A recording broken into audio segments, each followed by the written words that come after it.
Entonces leemos el Evangelio de Juan, capítulo 1, versículo 14. Dice las Sagradas Escrituras: y aquel Verbo fue hecho carne y habitó entre nosotros, y vimos su gloria, gloria como del unigénito del Padre, lleno de gracia y de verdad. Una vez más: y aquel Verbo fue hecho carne y habitó entre nosotros, y vimos su gloria, gloria como del unigénito del Padre, lleno de gracia y de verdad. Por favor, hermanos, oremos una vez más. Padre, venimos una vez más delante de ti en oraciones, suplicando, Señor, que tú en esta mañana nos concedas el poder estudiar tu palabra, que nos des ojos con que ver y oídos con que oír tu santa palabra. Muchos de mis hermanos aquí han venido con grandes expectativas, y mi oración, Señor, es que este siervo inútil no entorpezca la obra que usted desea hacer. Que usted le plazca, Señor, usarme como un instrumento en sus manos, para que entonces yo pueda trazar su palabra con fidelidad. Como dice el título de esta iglesia, una iglesia palabra fiel, que sea expuesta con claridad y que todos nosotros podamos aprender, entender, conocer y creer esta verdad, para que así te agrademos conforme a lo que tú has estipulado en tu palabra. Oramos, Señor, para que toda actitud pintoresca, toda actitud folclórica de nuestro corazón tenga quietud en este momento.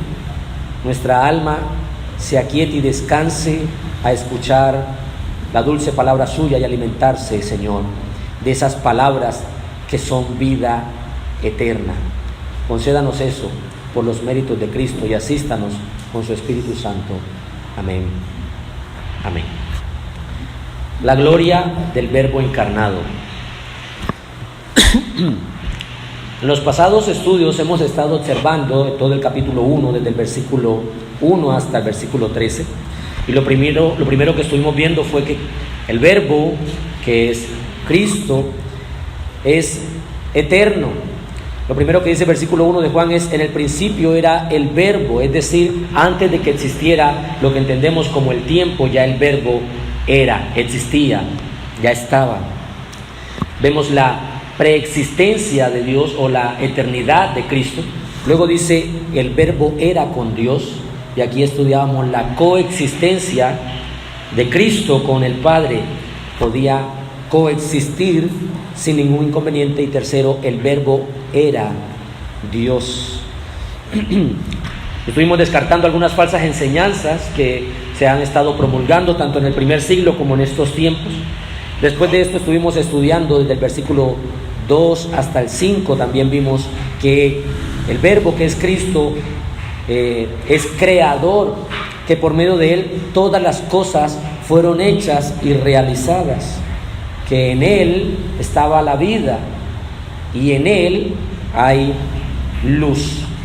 También estuvimos estudiando el testimonio de Juan, que él era alguien que tenía como que ser el precursor, alguien que iba a anunciar la venida de este Verbo. Vimos también la reacción de las personas que escuchaban el mensaje, el anuncio, un rechazo y una aceptación del Verbo. Aquellos que le rechazaron, lo expusimos en el versículo 10 y 11, a los suyos vino y los suyos no le recibieron. Y en el 12 y 13 exponíamos los que sí le recibieron, le aceptaron, mas a todos los que le recibieron les dio potestad de ser hechos hijos de Dios. Exhortábamos a no creer que nosotros somos hechos hijos de Dios por nuestro libre albedrío, por voluntad humana, porque un pastor de repente dijo: eres salvo. Veíamos que el versículo 13 dice que estos hijos de Dios no son engendrados de sangre, ni de voluntad de carne, ni de voluntad de varón, sino de Dios. Y veíamos la elección soberana de Dios sobre aquellos que creen en su Hijo. Todo lo que estamos viendo, hermanos, hasta el versículo 18, se conoce como el prólogo del Evangelio de Juan, es decir, como el tema introductorio del Evangelio de Juan, hasta el versículo 18. Sin embargo, hoy estaremos viendo el versículo 14 y trataremos de extraer lo más que podamos de este versículo, que aunque tiene tan pocas palabras, hay grandes verdades profundas y, escuche esto, necesarias para poder ser salvo. Estas verdades que hoy se van a exponer, toda persona que se considera creyente debe creerlas, si no, tiene un Jesús distinto al de las Escrituras. ¿Qué dice el versículo 14? Leemos. Y aquel verbo fue hecho carne. Primero, aquel verbo fue hecho carne. Juan nos asegura, Juan el apóstol, el autor de este libro, nos asegura que aquel verbo que era Dios, que era eterno, aquel verbo que era creador, que era la luz de los hombres, que era la vida de los hombres, dice aquí, fue hecho carne. Es decir, Cristo asumió una naturaleza humana. Él no empezó a existir cuando asumió la naturaleza humana, ya Él existía antes de esto. Por eso dice el verbo que fue hecho carne. No dice se convirtió en carne. Y explicaré esto un poco más detenidamente, pero lo que queremos resaltar es la segunda persona de la Trinidad se hizo hombre, adoptó una naturaleza humana. Eso es importante porque Cristo, el verbo, antes de adoptar la naturaleza humana, ya Él era Dios, es decir, tiene una naturaleza divina, es una persona divina con una naturaleza divina. Después, cuando Él se encarna, la doctrina de la encarnación lo que enseña es que Él adopta, de alguna forma, el Señor asume una naturaleza humana, haciendo así una única persona con dos naturalezas. Nadie más tiene eso. Miremos lo que dice en Gálatas, capítulo 4, en el versículo 4. Vamos a ver que este proceso de encarnación se efectuó según lo que la Escritura enseña. Gálatas 4:4 dice: pero cuando vino el cumplimiento del tiempo, Dios envió a su Hijo, hecho de mujer, o en una versión dice nacido de mujer, que dice, y nacido bajo la ley, súbdito de la ley. ¿Qué implica esto? Nosotros sabemos por el Antiguo Testamento que se había profetizado que el Mesías había de venir. Hay muchos textos, por ejemplo, Isaías 53, hay una profecía. Isaías en el capítulo 7, versículo 14, escuche esto, dice: por tanto el Señor mismo os dará señal. He aquí que la Virgen concebirá y dará a luz un hijo y llamará su nombre Emmanuel, que significa Dios con nosotros. Ya hay suficientes profecías antiguotestamentarias que apuntaban que iban a ser ¿qué? El Mesías, que iban a ser el ungido, el apartado por Dios, el escogido de Dios. Iban a ser en carne humana. Ahora, esto es un misterio. Como el Señor, de una manera milagrosa, porque no fue un nacimiento normal, fue un nacimiento virginal. He aquí que la Virgen concebirá. Ojo allí. Aquí en Gálatas dice que cuando llegó el cumplimiento de ese tiempo, de estas profecías, de ese, llamémoslo así, oráculo de Dios, esos tiempos del Señor, entonces el Señor Jesucristo, la segunda persona de la Trinidad, ¿qué hizo? Se encarnó. ¿Cómo? Tomó forma de hombre. ¿Qué enseña la Iglesia Reformada? Históricamente el credo de Atanasio dice lo siguiente: el Hijo es solo del Padre, no hecho ni creado, sino engendrado. Y eso es completamente importante tenerlo claro, porque algunas personas empiezan a creer que el Señor Jesús vino a existir cuando recién, digamos, nació en su naturaleza humana, cuando pudimos conocerle en su naturaleza humana. Ahora bien, ¿pero qué significa que el Señor se haya hecho carne? ¿Qué significa que el verbo del cual Juan ha estado hablando, que es eterno, que es excelso, que es sublime, que es Dios, se haya hecho carne? Significa que era igual a nosotros, en ese sentido. Algunos tienen la sensación de que el Señor, cuando se humanó, se encarnó, adoptó la forma humana, digamos, antes de la caída, como Adán, antes de caer en pecado. Sin embargo, no es así, porque una de las consecuencias del pecado es la muerte, y Cristo después fue a la cruz y ¿qué? Y murió. Al morir en la cruz implica que el Señor no nació bajo aquella naturaleza con la que nació Adán sin pecado, que fue hecho, Adán sin pecado, sino con la misma, por eso dice, bajo la ley, lo mismo que todos nosotros, pero sin pecado, hermanos, sin pecado. Mire lo que dice en Lucas capítulo 2 con respecto a este proceso de desarrollo en la vida de nuestro Salvador. Igual que nosotros, nuestro Señor Jesucristo tuvo que ser cargado, nuestro Señor Jesucristo tuvo que ser instruido y enseñado. Lucas, el Evangelio de Lucas capítulo 2, eso es importante, versículo 52 dice: y Jesús crecía en sabiduría y en estatura y en gracia para con Dios y los hombres. ¿Cómo es esto posible? El Verbo, que es Dios, que todo lo sabe, que todo lo conoce, que es omnisciente, que es omnipresente, que es omnipotente, que está lleno de sabiduría, que no hay nada que pueda aprender. Aquí la Escritura dice, pero Cristo, el niño Jesús, Cristo crecía que en conocimiento, en sabiduría, tenía que aprender, pero ¿cómo si Dios no aprende? Por supuesto que no, pero en su naturaleza humana, Él debía ¿qué? Aprender. ¿Se pueden imaginar eso? El Señor aprendiendo en su naturaleza humana a hablar. El inventor de los idiomas, hermano. Esto es maravilloso. ¿Recuerdan la Torre de Babel cuando el Señor reparte idiomas? El que inventó los idiomas, ¿ahora qué? Debe aprender a hablar. El que creó al ser humano debe aprender a caminar. Increíble. Como nosotros, Cristo creció desde su infancia hacia la adolescencia, de la adolescencia hacia la adultez, como un hombre maduro, y aún así seguía siendo Dios, hermano. De allí esta expresión un poco compleja para muchos de aceptar con respecto al nacimiento de Cristo. Y afirman la expresión Teotocos, de que si María es la madre de Dios o no. Y muchos de nosotros nos complicamos diciendo, no, María no puede ser la madre de Dios porque eso es imposible. Sin embargo, Cristo es Dios. ¿En qué momento Cristo dejó de ser Dios? En ningún momento. ¿Quién venía en el vientre de esa mujer? Dios. Pero hecho ¿qué? Hombre. Hombre. No es una... Escucha esto y presta atención, no se confunda. No estamos resaltando con esta afirmación, al igual que el credo de los apóstoles, ¿no? Que María, la madre de Dios, al decir esto estamos resaltando como que en ella hubiese alguna cosa especial. Es la madre de Dios, es superior a Dios. No. Estamos diciendo que María, el que venía en su vientre, era Dios. Es eso lo que se quería rescatar. Por supuesto, es muy delicado afirmar eso en el día de hoy, porque muchos malentienden este término, y por prudencia yo mismo considero que a veces no es bueno usarlo. Ahora bien, Él crecía en sabiduría, Él crecía en conocimiento, porque en su naturaleza humana Él necesitaba aprender, no en su naturaleza divina. Pero esto, hermanos amados, en teología se llama unión hipostática.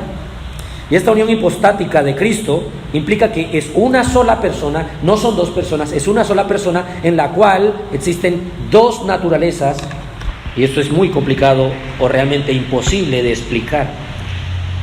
Vayamos por favor a lo que dice Hebreos capítulo 2, para tratar de ahondar en cuanto a esta naturaleza humana del Señor. Hebreos, en el capítulo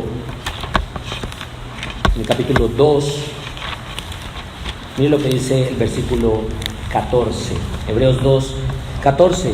Así que, por cuanto los hijos, y se refiere a nosotros, participaron de carne y sangre, Él es Cristo, también participó de lo mismo. También tuvo carne, sangre, huesos, vértebras, como nosotros, para destruir por medio de la muerte al que tenía el imperio de la muerte, esto es al diablo. Entonces vemos que el Verbo es absolutamente hombre, pero aquí dice que también participó de ¿qué? La humanidad, así que es absolutamente Dios, absolutamente hombre. De alguna forma podemos decir verdaderamente Dios y verdaderamente hombre. Cristo adoptó una naturaleza, hermanos. No la naturaleza divina se impuso contra la naturaleza humana, ni la naturaleza humana se impuso a la naturaleza divina, y ni se mezclaron haciendo Cristo un tercer ser. ¿Cómo así? Nosotros aquí en Colombia, ¿qué tenemos? El café y la leche. ¿Y qué hacemos? Café con leche. Ya no es café, ya no es leche, porque al mezclarse es una tercera ¿qué? Una tercera reacción, un tercer ser, un objeto totalmente distinto al primero. Tenemos café, tenemos leche, y al mezclarlos, bueno, eso no pasó con Cristo.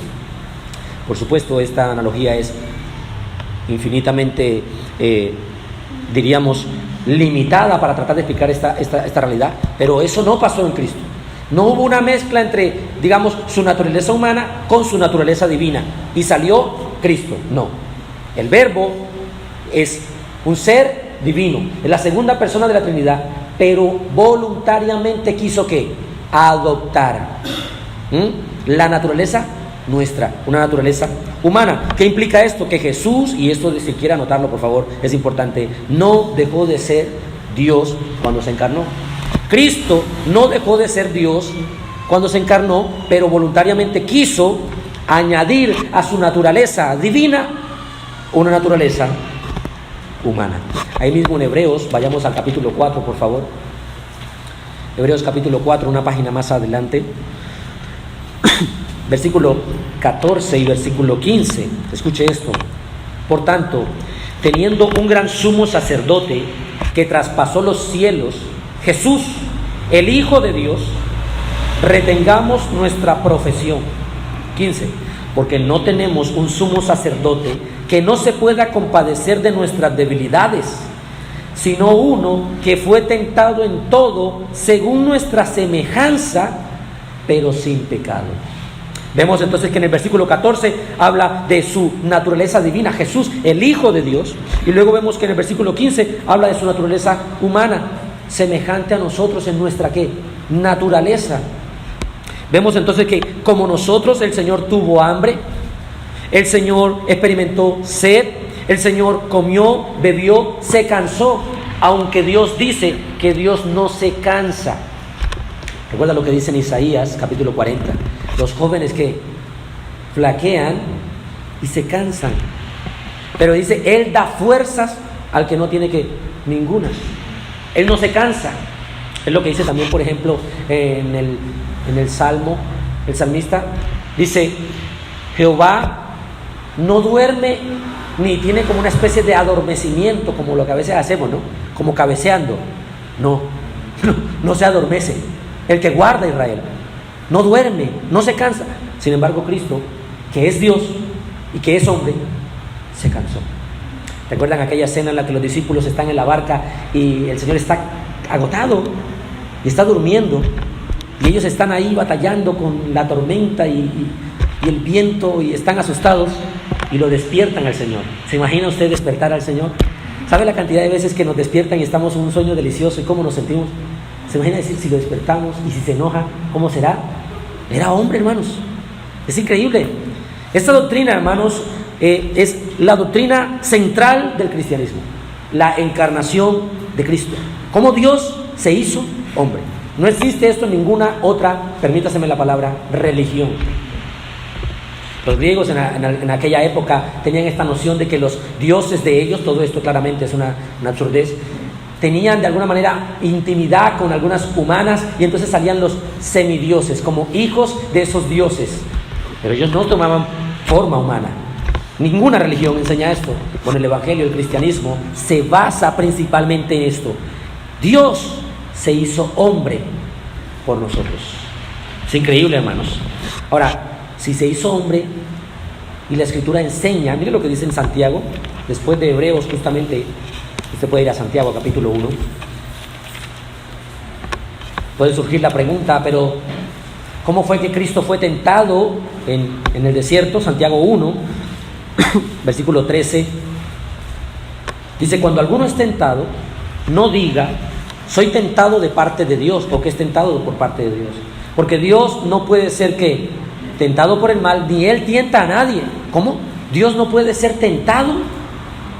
¿Y qué le pasó a Cristo en el desierto? Fue que tentado. Entonces en el desierto Satanás tentó a Cristo. Cristo es Dios, sí, mis hermanos. Pero Cristo, escuche, no fue tentado como Dios. Cristo fue tentado, si lo podemos decir, en la esfera de su naturaleza humana.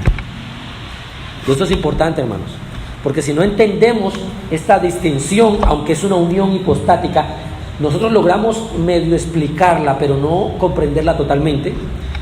Lo que sí podemos dejar claro es lo que no es esta unión.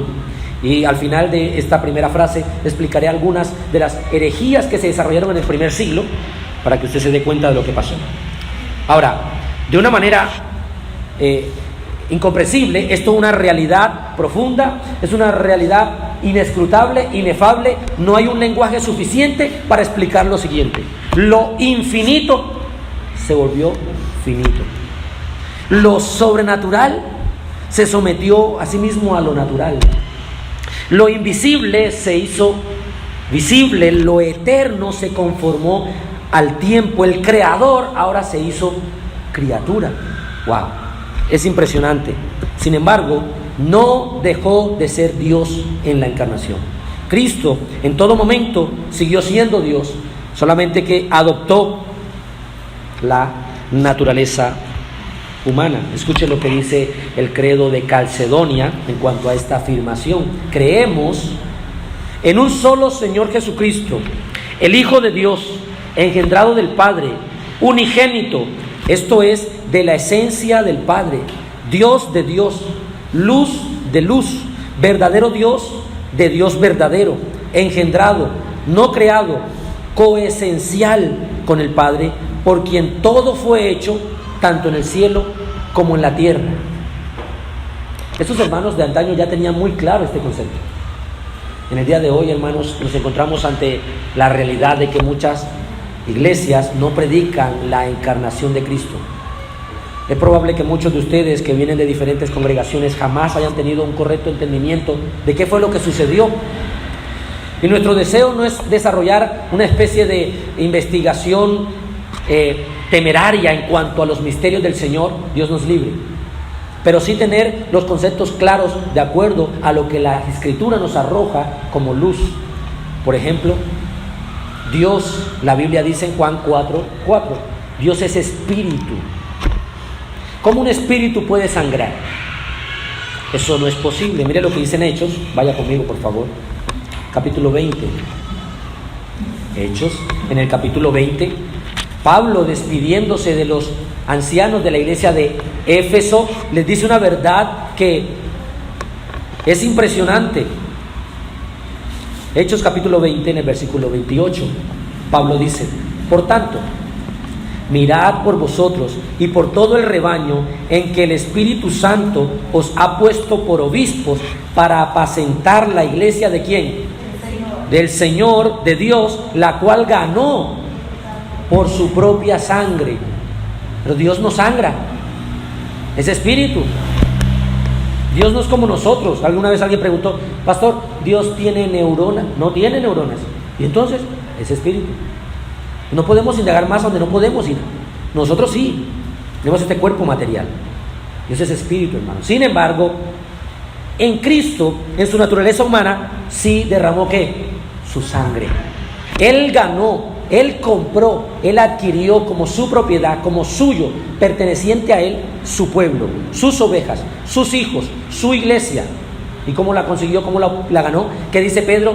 No con piedras terrenales ni con cosas corruptibles, sino con su preciosa sangre. Pero ¿y esto cómo es posible? En la segunda, si se puede decir de alguna forma, naturaleza de Cristo, la naturaleza humana. Esto es imposible en cuanto al término de la deidad, pero realizable en cuanto al término de la humanidad. Así que Dios se humilló al hacerse hombre. No, Dios se humilló. Leíamos ahorita en Filipenses 2, el Señor se humilló. ¿Cómo se humilló? Al hacerse siervo. Mire lo que dice Filipenses en el capítulo 2. En la lectura de las Escrituras lo leímos, pero quiero recordarlo, específicamente el versículo 6. Filipenses capítulo 2, versículo 6 al 8. Escuche lo que dice: quien siendo en forma de Dios, ¿ve eso? No tuvo por usurpación, dice en esta iglesia, o no escatimó ser ¿qué? Igual a Dios. Sin embargo, se despojó a sí mismo tomando forma de siervo. Y esta palabra siervo viene del griego doulos. Doulos, que significa esclavo. Ahí dice, se humilló, dice, se despojó a sí mismo tomando forma de siervo, hecho semejante a los hombres, y hallando en la condición de hombre, se humilló a sí mismo. ¿Cómo? Haciéndose obediente hasta la muerte de cruz. ¿Qué entendemos entonces? Que el Señor, al hacerse carne, al hacerse hombre, el Señor tuvo también que orar. Vemos constantemente en los evangelios que Cristo oraba y exhortaba a los discípulos a orar. El Dios que no necesita de nada, oraba. ¿Cree que usted necesita la oración? Este inmenso Dios que supremo sufrió, tuvo que leer las Escrituras. En algunas oportunidades en la sinagoga se congregaba y leía las Escrituras. ¿Cree que usted necesita leer las Escrituras? Él lo necesita, ¿lo necesitaríamos nosotros, hermanos? Él se sometió a la voluntad del Padre. Aquí lo dice, se hizo obediente hasta la muerte de cruz. ¿Y qué leemos cuando están en el Getsemaní? Padre, pasa de mí esta copa, pero no se haga como yo quiero, sino como tú quieres. No se haga mi voluntad, sino la tuya. Él se sometió. ¿Tendremos que someternos nosotros? ¿O somos superiores al Señor y nosotros podemos vivir de cualquier forma?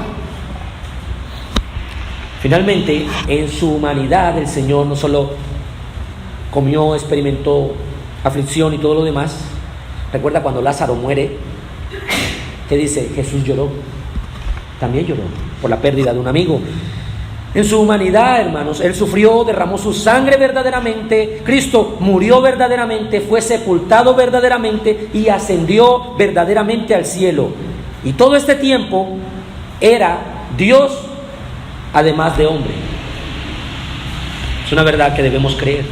Este es el Verbo, es Cristo Jesús, perfecto en divinidad, perfecto en humanidad. Dos naturalezas, pero cuidado, hermanos, una sola persona. Ninguno de nosotros tiene ese tipo de cualidad. Miren lo que dice el credo de Atanasio. Lo que quiero hacer con cada uno de nosotros es que traigamos estas declaraciones que los hermanos hacían históricamente, para que usted pueda ver cómo ya a través de la historia ya ellos tenían súper claro estas verdades. El credo de Atanasio decía: Cristo es Dios y hombre, Dios de la sustancia del Padre, engendrado antes de todos los siglos, y hombre de la sustancia de su madre.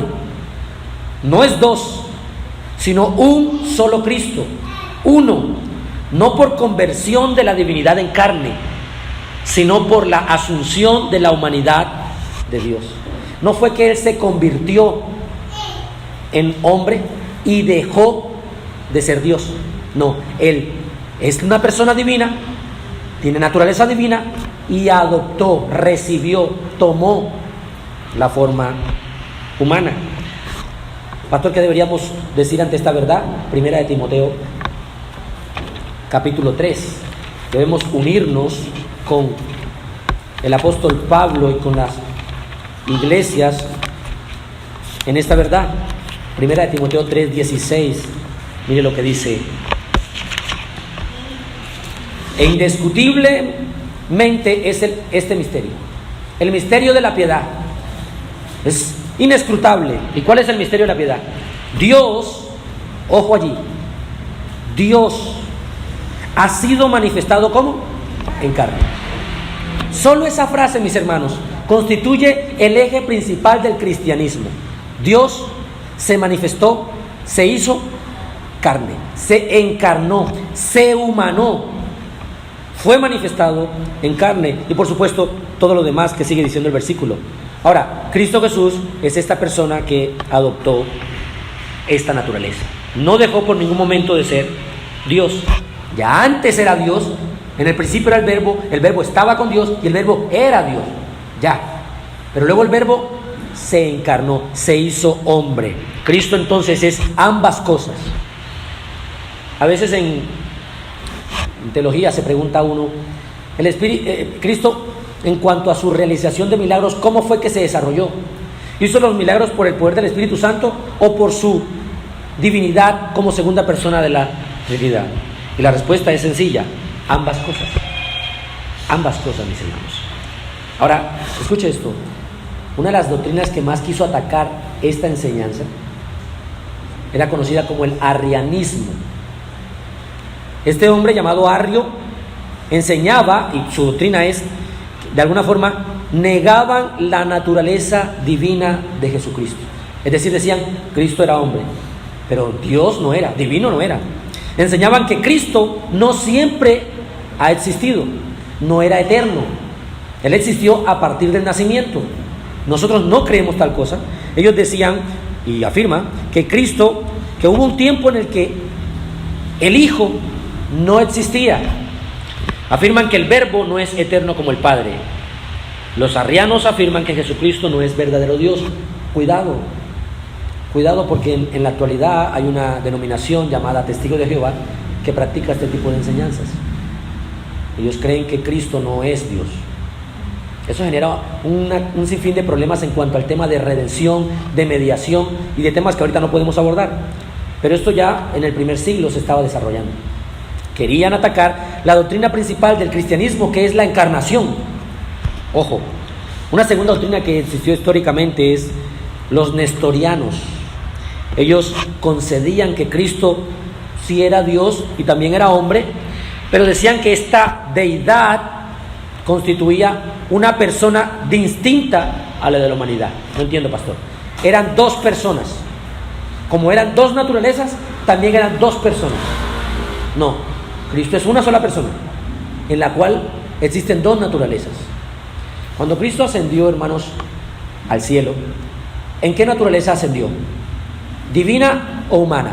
Ambas, porque cuando Él resucita, los discípulos lo ven, comen con Él. Él le dice a Tomás que, tócame, comprueba, mira mis heridas, mete tu dedo, le dice.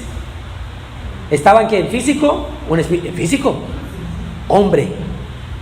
No había cuerpo cuando fueron a la tumba, al sepulcro, no había cuerpo. Cuando asciende, sube, en Hechos 1, con su cuerpo físico. Ahora, ¿cómo explicamos eso? ¿Podemos? ¿Cómo hizo y superó la atmósfera y todo?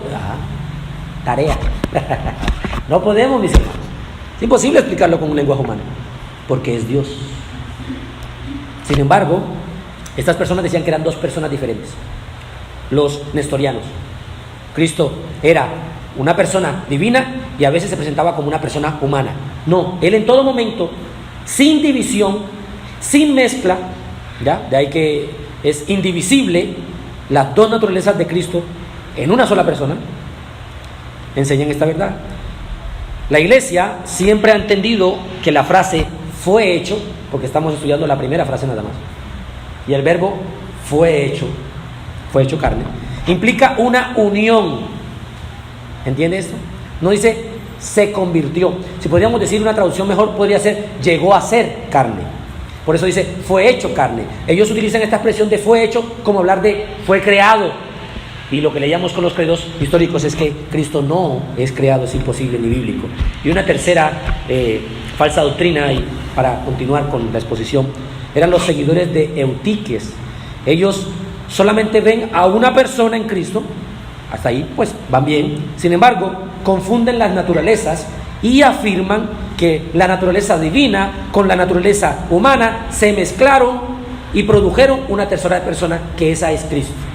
Ya no es divino, ya no es humano, ya es algo mezclado, y eso es Cristo. Creemos que Cristo, hermanos, escuche esto, es Dios y hombre verdaderamente, perfectamente, indivisiblemente y sin mezcla. Eso lo creemos en base a la palabra. Segundo, ¿qué más nos dice el texto en el Evangelio de Juan en el capítulo 1? Y habitó entre nosotros. Juan 1:1, ¿qué dice? Y aquel verbo fue hecho carne. Y segundo dice, y habitó entre nosotros. Procedo entonces a tratar de explicar un poco esto, hermanos, porque son verdades profundas y maravillosas para nuestro cristianismo. La palabra griega traducida de habitó o como habitó significa, escuche esto literalmente, puso su tabernáculo, acampó entre nosotros.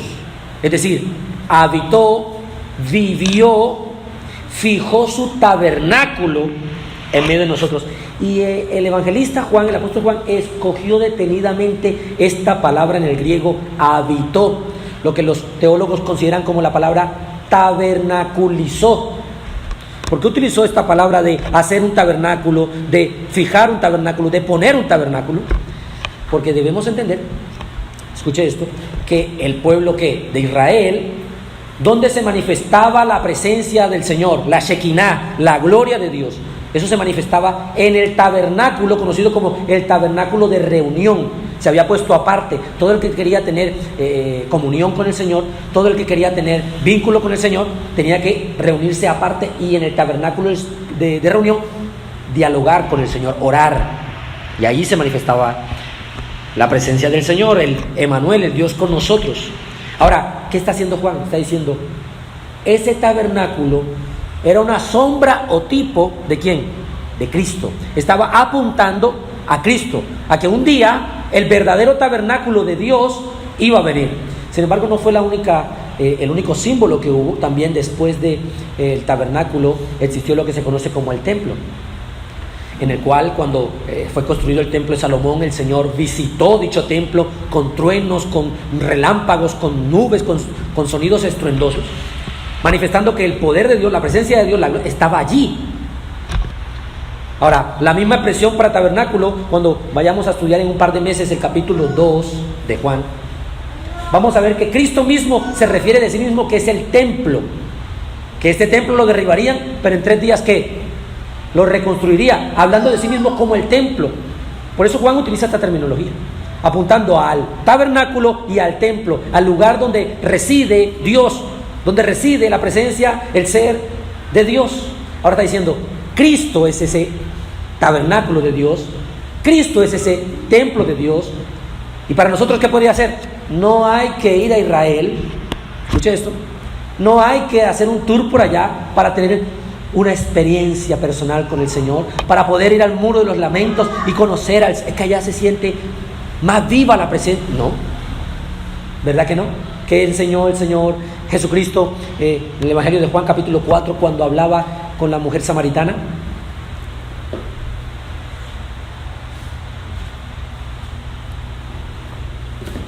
Dijo, ya no llegará el día en que ahora es la hora en el que ni en este monte ni en Jerusalén adorarán al Padre, porque el Padre busca que tales adoradores que le adoren en espíritu y en verdad, en todo lugar, aquellos que han nacido de nuevo y aquellos que le adoran conforme a la verdad de las Escrituras. Ahora bien, ¿qué está diciendo entonces? Cristo, utilicemos la palabra teológica, tabernaculizó, es decir, habitó entre los hombres, en la tierra, de una manera que pudieran tocarlo, pudieran palparlo, pudieran recostarse sobre su pecho. ¿Recuerda que hay un pasaje que dice así? No era un fantasma, no estaba presentado como espíritu, ¿ya? Y la palabra que lo utiliza, dice, habitó entre nosotros, es una expresión de vivió, ¿sí? No visitó, porque la diferencia de visitó es, vengo por una breve visita de unos días y me voy. No, él creció. Recuerda cuando el Señor estaba predicando y haciendo algunos milagros, la gente que convivió con él dijo, ¿y este no es el hijo del carpintero? ¿Y no son sus hermanos fulanito y fulanito? O sea, este no es el del barrio, este no es el que estaba allá en la... O sea, sí vivió, hermanos. No fue que de repente apareció, buenas, hizo el proceso de obediencia a la ley de Dios, crucifixión, muerte, resurrección. No. Vivió, tabernaculizó, estuvo en cuerpo humano era un treintañero, hermanos, como nosotros. Miren lo que dice en Colosenses, capítulo 2, versículo 9. Si quiere yo leo para usted. Porque en Él, en Cristo, habita corporalmente toda la plenitud de la deidad. ¿En quién? En Cristo. En Él que es el tabernáculo, ahora en Él habita. Y antes no habitaba, siempre ha habitado porque Él es Dios. Colosenses 2:9, en Él habita corporalmente, en un cuerpo. Dios, que es espíritu, no tiene cuerpo como nosotros, hermanos. Es espíritu. En Él habita corporalmente todo su ser. Ahora, Él comió, Él bebió con los hombres, Él los rozó, algunos los tocó, les habló, los escuchó, conversaba. ¿Se imagina tener esa oportunidad? Una cita con el Maestro y poder dialogar cara a cara. ¿Recuerdan cuando Moisés subía al monte y la gloria de Dios venía sobre su vida y tenía que ponerse ¿qué? Un velo para que las personas, por su rostro resplandeciente de la gloria de Dios, no podían mirarlo fijamente? Ponte un velo, Moisés. Bueno, el velo que el Señor se puso para no mirarle fijamente fue la carne. Ese fue el velo. Pero ese es a Dios. Ahí estaba, solo que con un velo que de carne. Increíble. Ahora bien, continuando con estas verdades, vemos que Él optó por habitar entre su pueblo. Él optó por utilizar una forma humana para tener un contacto personal. Por eso se convirtió también en ser humano, para poder tener un contacto, un vínculo íntimo con los suyos. En el tabernáculo, los pecadores eran expulsados. El tabernáculo de reunión, aquellos antes del antiguo pacto, no podían ir directamente. Es más, tenía que ir otra persona. Aquí el tabernáculo vino directamente a nosotros. Se nos presentó, caminó en medio de nuestras calles, manifestando su gloriosa deidad incorporada en ese cuerpo. Tercero, ¿qué más nos dice la frase de Juan? Capítulo 1, versículo 14 dice: y vimos su gloria.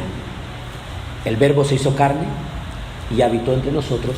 Tercero, y vimos su gloria. Ahora, ¿qué podemos decir aquí?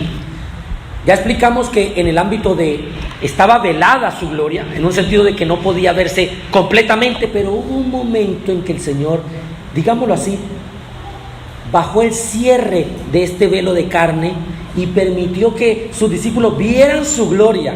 Y quiero que vayamos allá por un momento, en el Evangelio de Mateo, capítulo 17. Esto es conocido como el pasaje del monte de la transfiguración. Mateo capítulo 17, versículo, vamos a leer desde el versículo 1. Escuche esto, dice: 6 días después, Jesús tomó a Pedro, a Jacobo y a Juan su hermano y los llevó aparte a un monte alto. Ojo aquí. Y se transfiguró delante de ellos. Y resplandeció su rostro como el sol. Imagínense la escena, hermano. El Señor viene y reúne, ya, Juan, Juan, llámate a Jacobo. Pedro, vamos a apartarnos un momento. Sí, Señor. Voy a hacer algo, no les digo nada, están aquí, están dialogando, no sé qué. De repente el Señor empieza a quitarse el velo, la carne, para mostrar lo que está en Él, porque está también en Él. Su deidad, su gloria, dice, se transfiguró. No hay una forma correcta de explicar esa palabra. Somos muy limitados. Dice, su rostro se volvió como el sol, sus vestidos se volvieron blancos como la luz. He aquí se le aparecieron Moisés y Elías hablando con él, y Pedro respondiendo dijo a Jesús: Señor, bueno es que nos quedemos aquí, si quieres hagamos aquí 3 enramadas o cabañas, ¿no? Una para ti, otra para Moisés, otra para Elías.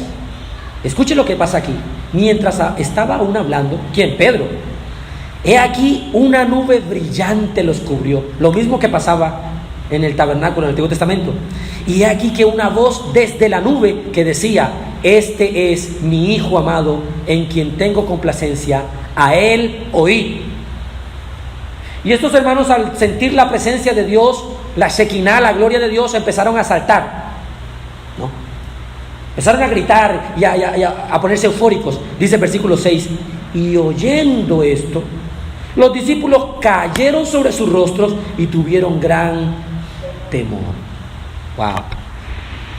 Vemos entonces, si quiero explicar, hay 3 puntos en los que la expresión "y vimos su gloria" se refleja. Primer punto, el monte de la transfiguración. Aquí ellos vieron su gloria. Cuando Juan dice "y vimos su gloria", usted puede pensar, imaginarse, Juan está recordando ese pasaje, que el Señor lo llevó a un monte aparte y se transfiguró. Y él puede decir "y vimos su gloria". Esta es una de las formas en las que ellos pudieron contemplar la gloria de Dios. Muchas personas son muy ligeras al decir: ¿cuántos vinieron a sentir la gloria de Dios? Hermanos, ¿sabemos qué será eso? ¿Sentir la gloria de Dios? ¿Qué le pasó a estos jóvenes? Y ojo, que Juan, según la historia de la iglesia, era el más joven de todos. ¿Se imagina? Personas que dicen: no, la presencia de Dios invadió la iglesia hoy. ¿Será? Cuando Isaías, en el capítulo 6, vio al Señor y todo: ¡ay de mí! Soy un hombre que muerto, estoy perdido. Cuando ellos contemplan la gloria de Dios, ¿y qué es la gloria de Dios, hermanos? ¿Es un atributo de Dios? No. La gloria de Dios podemos definirlo como el conjunto de todos los atributos de Dios reflejados o expresados por Cristo. ¿Quiere conocer a Dios? Necesitamos conocer a Cristo. Él es la imagen del Señor. Ahora, ¿de qué otra forma se puede decir que ellos vieron la gloria de Dios? Primero, a través del monte de la transfiguración. Segundo, a través de los milagros. Juan capítulo 2, versículo 11. Juan 2:11, tenemos por costumbre buscar estos textos y leerlos nosotros con nuestros propios ojos. Juan capítulo 2, en el versículo 11, miren lo que dice aquí. Este es el milagro que el Señor hace con respecto al matrimonio o las bodas de Caná, que convierte el agua en vino, y dice: este principio de señales hizo Jesús en Caná de Galilea y manifestó su gloria, y sus discípulos creyeron en él. La segunda forma en cómo se manifestaba la gloria de Dios en Cristo es a través de los milagros. Un muerto resucitado por Cristo, un cojo, un ciego, un paralítico. Se me vino el estanque de Betesda, que está paralítico allí, ¿sí? Y el Señor le dice: levántate, toma tu lecho. ¿Cómo? Así. Increíble. O aquel joven que llevaron y lo metieron por encima del techo con los amigos, y llegó ahí el Señor, ¿no? No solo le sanó, le salvó, hermanos. ¿Cómo vieron su gloria de Dios? Perdonando pecados. Solo Dios que puede perdonar pecados. Y una tercera forma en cómo la expresión vimos su gloria nos hace sentido es por medio de su vida y su muerte. ¿Por qué por medio de su vida? Porque por medio de la vida de Cristo podíamos conocer sus atributos. Recuerde que la gloria de Dios es los atributos expresados, comunicados por el Señor, de alguna forma reflejados, en este caso por medio de Cristo. Ellos pudieron ver al andar con Cristo su compasión, la misericordia de Dios, la ira, el enojo de Dios, la justicia de Dios, la gracia de Dios, el amor de Dios. ¿Recuerda aquella mujer que iba a ser apedreada? Ella vio la gloria de Dios. ¿Cómo la vio? Cuando vio y el Señor reflejó en ella ese atributo, la gracia. Tú no mereces esto, pero vete y no peques más. Ni yo te condeno. En ese sentido, en su vida y en su muerte, por supuesto, y no profundizaremos tanto en su muerte hoy, se puede ver que estos hermanos cuidadosamente pudieron contemplar y ver la gloria de Dios. Ya no era una cosa un poco abstracta, un poco ambigua, confusa. Era algo, una certeza. Lo tenían aquí. Estaban comiendo unos con otros, lo oían orar. Cuando lo escucharon orar, se miraron unos con otros y dijeron: Señor, enséñanos a orar. No sabemos ni siquiera orar. Increíble. Miren lo que dice este mismo Juan en la primera carta. Primera carta de Juan, capítulo 1. Él no solamente se conforma con relatar que vio al Señor, que le conoció en este evangelio, sino que en otro de sus escritos, primera de Juan, capítulo 1, él vuelve a resaltar esta verdad. Primera de Juan, capítulo 1, versículo 1 y versículo 2. Lo que era desde el principio, lo que hemos oído, lo que hemos visto con nuestros ojos, escucha esto, lo que hemos mirado, lo que palparon nuestras manos tocante al verbo de vida. Todas estas son evidencias. Él está diciendo: nosotros fuimos testigos oculares. Nosotros palpamos, sentimos las manos del Señor. Nosotros sentimos en nuestros pies cuando nos lavó los pies. Eso no es juego. Estamos viendo la humildad del Señor, sus atributos. Ellos no están diciendo: nosotros tuvimos una pequeña vista rápida de Él. Nosotros tuvimos una especie de una mirada distraída. No, nosotros examinamos a esta persona, le conocimos, anduvimos con Él. Versículo 2. Porque la vida fue manifestada y vimos y testificamos y os anunciamos la vida eterna, la cual estaba en el Padre y nos fue manifestada. Vamos a ir apuntando a la conclusión. Dos últimas palabras o frases. ¿Qué más dice Juan en el Evangelio? Capítulo 1, versículo 14. y vimos su gloria, y luego dice, gloria como del unigénito del Padre. Surge la pregunta, ¿qué calidad tuvo esa gloria? Esa gloria que ellos vieron, ¿de qué calidad era? Vimos su gloria, ¿qué calidad era? Dice, gloria como del unigénito del Padre. Es decir, la gloria del Verbo hecho carne era la misma gloria en esencia del Padre mismo. Es increíble la expresión que ellos utilizan. Gloria como del unigénito del Padre.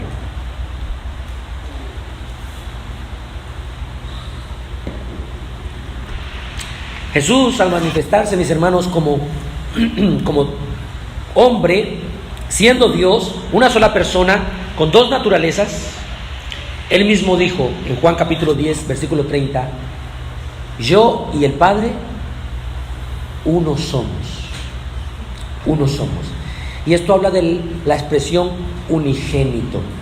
Quiero tomarme unos segundos aquí para que examinemos esta palabra, qué es lo que quiere literalmente decir en su idioma principal. Y esto significa que, escuche esto, que Cristo principalmente es único.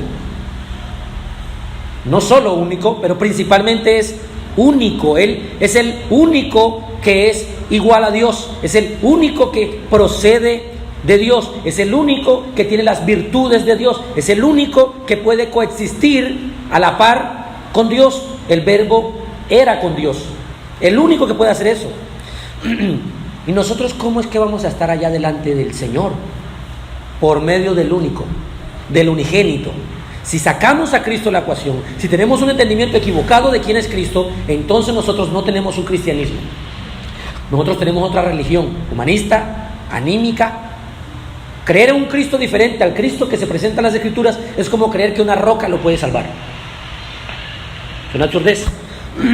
Es el único que no tiene un origen. Ya Él estaba desde la eternidad. Es el único que es, escuche esto, inmutable. No cambia. El único con esta preeminencia mutua y exclusiva del Padre. Es decir, unigénito tiene que ver con la expresión monogenes. Escuche esto, que es uno, único o solo, y genes de una expresión que entendemos como la parte genética o de la esencia o de la naturaleza. Entonces es el único con la misma, se puede decir de alguna forma, genética, esencia del Padre. ¿Quién más tiene eso? Nadie. El Hijo es unigénito, gloria como del unigénito, como del unigénito del Padre. Entonces esta expresión también implica que es el único ser amado como es. Incluso en nuestros términos humanos, cuando hay un único hijo, válgase mi expresión, ¿quién es el pechichón de la casa? ¿Quién es el consentido de la casa? ¿Quién es el único amado de la casa? Todo gira en torno al único. Bueno, en Cristo, hermanos, Él es el único ser amado con esta singularidad y particularidad como ninguno otro es amado. ¿Por qué nosotros somos amados? ¿Por medio de quién? Del unigénito, de Cristo. ¿Somos aceptados porque somos lindos? No, por medio de aquel que es amado. Por eso tenemos comunión por medio del amado. Esto es maravilloso, hermanos. Y el tiempo se nos ha ido tan rápido y debo ir apuntando a la conclusión, pero anote este texto que lo debes saber de memoria, Juan 3:16. Porque de tal manera amó Dios al mundo, escuche esta expresión, que ha dado a su Hijo unigénito. Eso es impresionante. Eso es maravilloso. Jesús ya era unigénito. ¿Cómo así? No, Él no empezó a ser unigénito cuando nació. Ya era unigénito. El texto dice que ha dado a su Hijo unigénito. Es decir, que lo dio, pero ya era ¿qué? Unigénito. Lo dio para rescatar a su pueblo, lo dio para salvar a los que crean, pero ya era, antes de darlo, unigénito. El único ser amado, amado de esta manera especial. Cristo y el Padre tienen, de ahí que cuando nosotros estudiamos, digamos, el sufrimiento en la cruz y la separación que Él dice Eli, Eli, Eli, lama sabactani, ¿por qué me has abandonado? ¿Por qué me...? Oh, hermanos, no entendemos todavía eso. Es muy profundo, es incomprensible. Esa unión, esa relación especial y única que tiene el Hijo con el Padre, en ese momento, por usted, por mí, por nosotros, no sabemos cómo, pero ¿qué? Se quebró.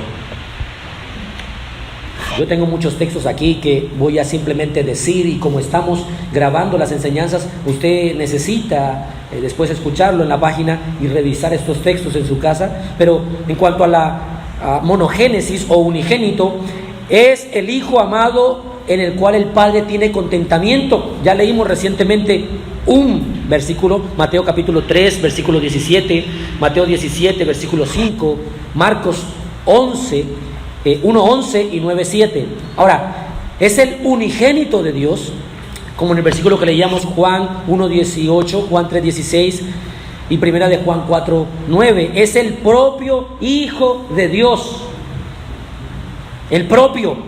Nosotros somos hijos de Dios por medio del propio Hijo de Dios. Somos adoptados hijos de Dios y hechos hijos de Dios. Ahora, Romanos capítulo 8, versículo 32. También es el Hijo eterno de Dios. Nosotros no somos hijos eternos de Dios. Se nos ha obsequiado la eternidad por la fe en el Hijo eterno de Dios. Juan 17, 5, 17, 24, Hechos 1, 5. Dice, al cual, a Cristo, el Padre le dio el tener vida en sí mismo. Juan 5, 26. Es igual al Padre en conocimiento. Mateo 11, 27. Igual al Padre en honor. Juan 5, 23. Igual al Padre en poder creador y redentor. Juan 1, 3. Dice que sin Él nada de lo que fue hecho existiera. Es igual al Padre en obra, en dominio. Él dice, el Padre trabaja y yo trabajo.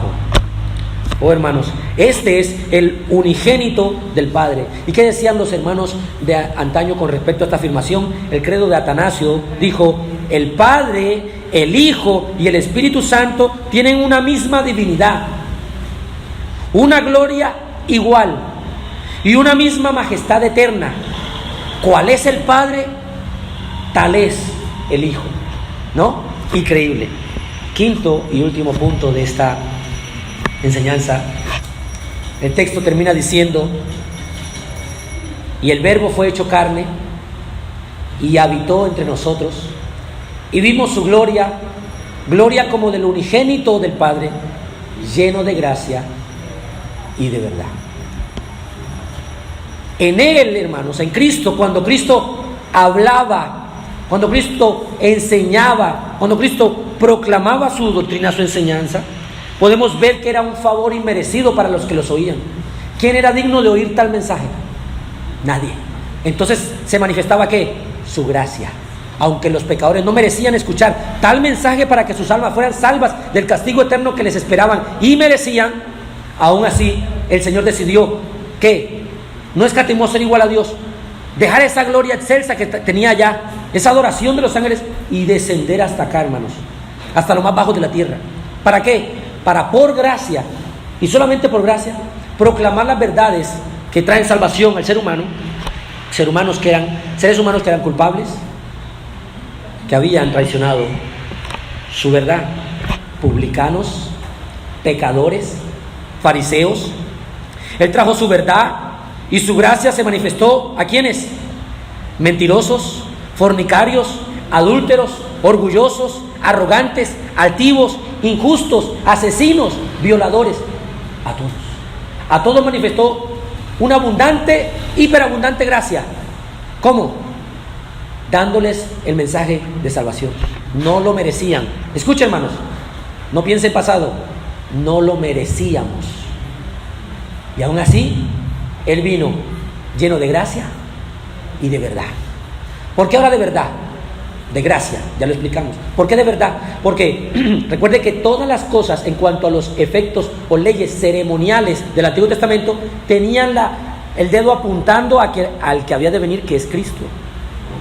Las primicias apuntaba al primogénito. ¿no? El sacrificio del cordero, que no podía quitar el pecado de ellos, apuntaba al sacrificio del cordero inmolado, que sí quitaría el pecado una vez y para siempre, un solo sacrificio. Todos los símbolos del Antiguo Testamento estaban apuntando a Cristo. Entonces ya Él es que el tabernáculo en verdad es la verdadera revelación del Padre hecha carne, hecho hombre. También ofrecía perdón de pecados. También algunos podían tocar su manto y ser sanos. Podíamos ver en Él el amor, la bondad, la misericordia, la verdad. Él dijo: yo soy el camino, la verdad y la vida, y nadie viene al Padre sino por mí. Aplicaciones finales. 3 aplicaciones. Primero, hermano, hermana, tú eres un hermano que de pronto está afligido. Tú eres un hermano que tienes el corazón lleno de congoja. Estás pasando una situación difícil en tu vida. Encuentras que no hay justicia contigo.